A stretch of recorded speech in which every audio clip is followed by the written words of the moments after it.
Now, I think I'm a winner. I think I understand what it takes to win. And I hope my football record speaks for itself. That's me on the right with the suit, by the way. I was actually injured for that final, right? Otherwise, I would have played. But I don't believe in winning at all cost. In the last race of the Formula One season, Lewis Hamilton repeatedly ignored team orders from Mercedes. The only way he could still win the Drivers' Championship was for his teammate Nico Rosberg to come fourth. So he backed him up, hoping that other cars would overtake. Here's the team radio between Lewis and the Mercedes technical director, Paddy Lowe. Lewis, this is Paddy.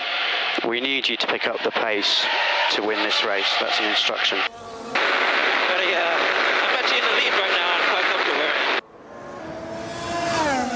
Right now, I'm losing the World Championship, so I'm not really bothered if I win or lose this race.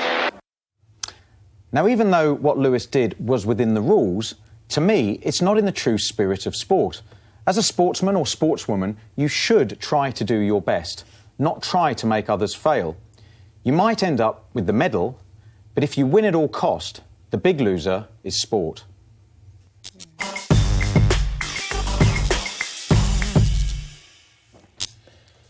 There's an expression, Graeme, in Australia, which is winners are grinners. And I think that probably... winners are grinners, mate. And that probably speaks to how they take sport. Because by and large, they probably go in a more aggressive tone and a more aggressive stance. I have a concern about team orders. I'll give you that. But let me ask you this, actually. Let me start with a question. You're back in... And you're right, you were a winner, and you had a tremendous career. It's 0-0 in the World Cup final against Germany, right, with a minute to go. And for some extraordinary reason, you're actually playing an attack. They've actually let you into their half. You go into the penalty box and you're given a bit of a nudge, and it's a 50-50. But you know if you throw yourself down to the ground like a granny on an icy morning, you're going to get that penalty. You're going to get that penalty. Yeah. Well, thank you for your candour.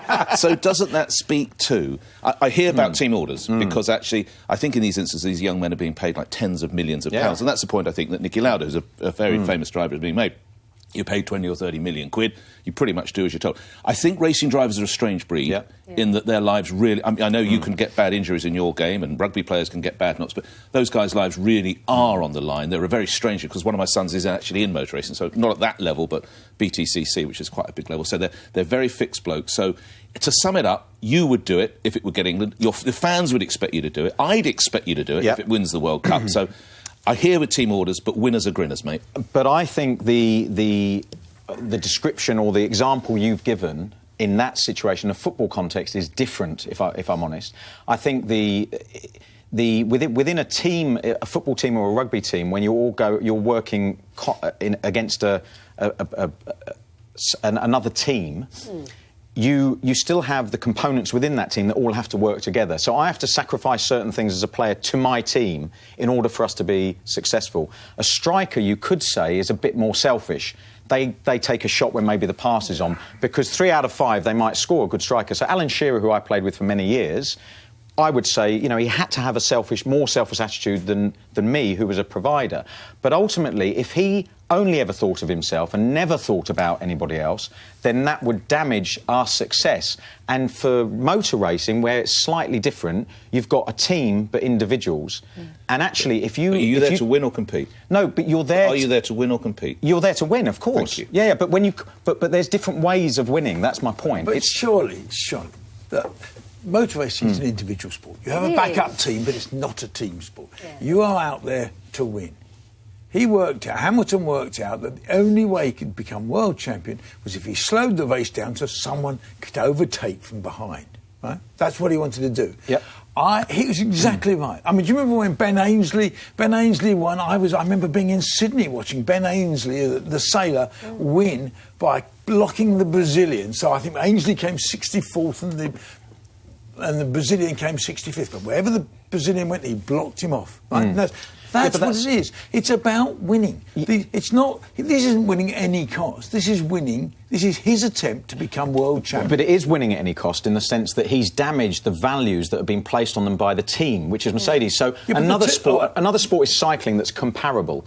So there's 4 or 5 cyclists that protect the guy that they believe has the best chance of winning the Tour de France, for instance. Now, if one of those guys did what Lewis Hamilton did, which was when actually I'm doing quite well in the Tour de France, so I'm going to break the team because I think I can win. No, but Lewis was the guy, though, wasn't it? In this instance, Lewis is the guy that's the one that could win the thing. Well, no, because, in this situation, it was Rosberg who was the guy, Right. and Lewis had to make a decision whether he did what the team instructed, which is to do the best you can, be a winner, was basically absolutely. to let Rosberg win. That's what it... Not that race, but win the championship. That's what they were telling him, and both of them were in their cars.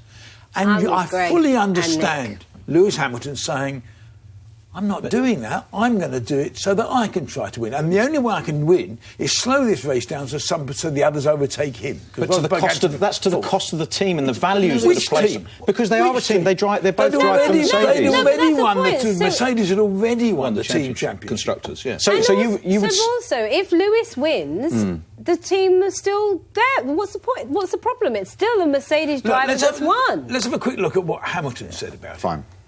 There's no point just sitting up front, leading the Grand Prix and coming in second. I had to try and help myself. Do you think they might be pulling you into the office and going, we said a few things and you didn't listen to us? I'm looking forward to it. But yeah, you sound like you got some answers all ready for it. Yep.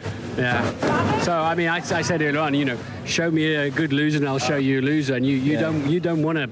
Well, I mean, I won today, so I don't feel... you had to try to do something to destabilise his race. Yeah, absolutely. And I mean, I did everything with the opportunities that I had. I agree entirely with Hamilton. 100%. He was trying to be the world champion. Yep. I agree. He could only be the world champion if he slows the race down and somebody overtake Rosberg. And there's also been this suggestion that, it's a German car, a German team, and he's a German driver. Yeah. And that maybe they hadn't protected Hamilton during the season. He'd had 2 or 3 really races where the car didn't run properly. I'm all in favour. If they really think he shouldn't do it, then they should get rid of him. Yeah. Absolutely, but that's the consequence. And I'm not saying that they've got an opportunity to do one of two things. Either they have a chat with him and remind him of the values that they've set, or they cut him loose. I don't think this was about values. No, but it was. What was the team? Why were their team telling him to stop doing it? They were telling him to stop doing it because they were going to win either way. Yes. Yeah. Either driver. It didn't matter to them. It did matter to Hamilton. And that's what it is. And if you can't be the world motor racing champion unless you're prepared to be pretty ruthless. But he was specifically told, wasn't he? Don't do that. The actual quote was, this is an instruction, change what you're doing. And he completely disregarded that instruction. And I think I can see all sides of this. But for me, it's like if you are in a team environment and essentially the boss of that team or one of the leaders of that team tells you, do this, it's an instruction. To me, it's almost like an egotistical thing to overrule that instruction and just do what you want anyway. To be the world champion. Yeah, but but listen, he was winning the race anyway. He could have won it by a country mile. Yes, the race. So the winning mentality is there. But if he went faster, but he wants the it made it less likely that he was going to be the world champion. Yeah. Yeah, so he was trying went to... slower. As the commentator said, he was trying to destabilise the race. He did try to destabilise it, and it didn't work because Rosberg still won. Right, but are you saying destabilising is a word you'd use on the basis of creating a team effort? I just say, it's no different. You see it in lots of individual sports.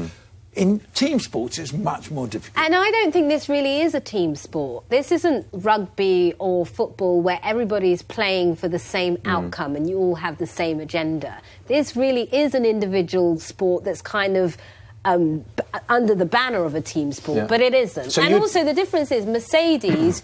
as a team, is always going to be there. Lewis has a shelf life, so he better win as much as he can for as long as he can. So I'm totally in favour of him, and I agree with Nick and Greg on this.